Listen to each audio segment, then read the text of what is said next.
Let's look at an interest problem. You invested $10,000 in two accounts paying 8% and 10% annual interest.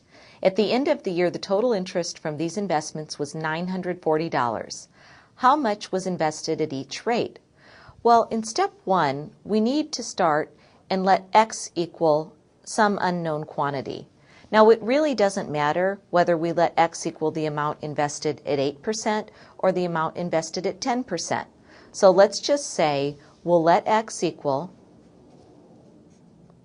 the amount invested at 8%. Now in step 2, we need to write any other unknown quantities in terms of x. The only other unknown quantity is how much we invested at 10%. So here's how we're going to figure out how much we invested at 10%. Whatever amount we did not invest at 8% is the remaining amount from the $10,000 that we did invest at 10%. So what we can do is we can start with the $10,000 and we can subtract x.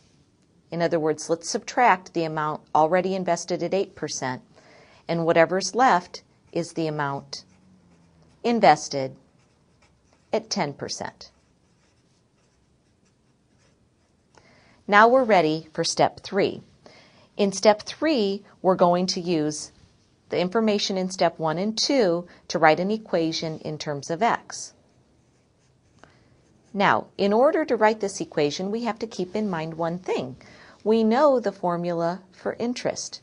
Interest is equal to the principal invested times the rate times the time. So, let's find, first of all, the principal invested in the first investment. That's x, times the rate, 8%, but we want to make sure we write it as a decimal, 0.08, times the time. In the original problem we're told is 1 year. That amount that I've just written down really equals the interest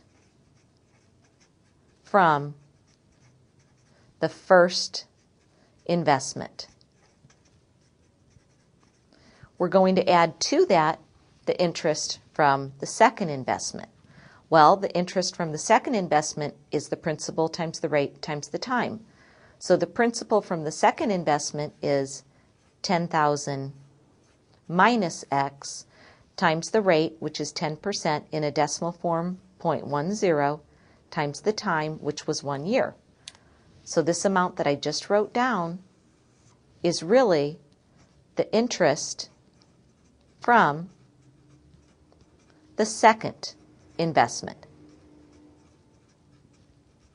And we're told in the original problem that the total interest from these two investments was $940. So if we add them up, it should equal $940.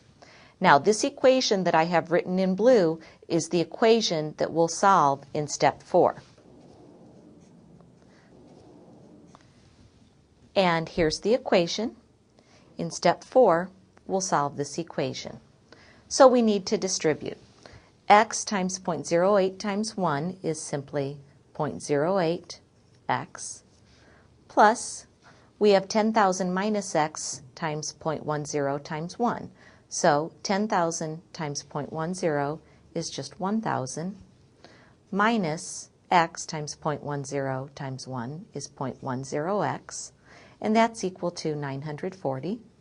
We'll combine like terms, so 0.08x minus 0.10x is negative 0.02x, plus 1,000 is equal to 940.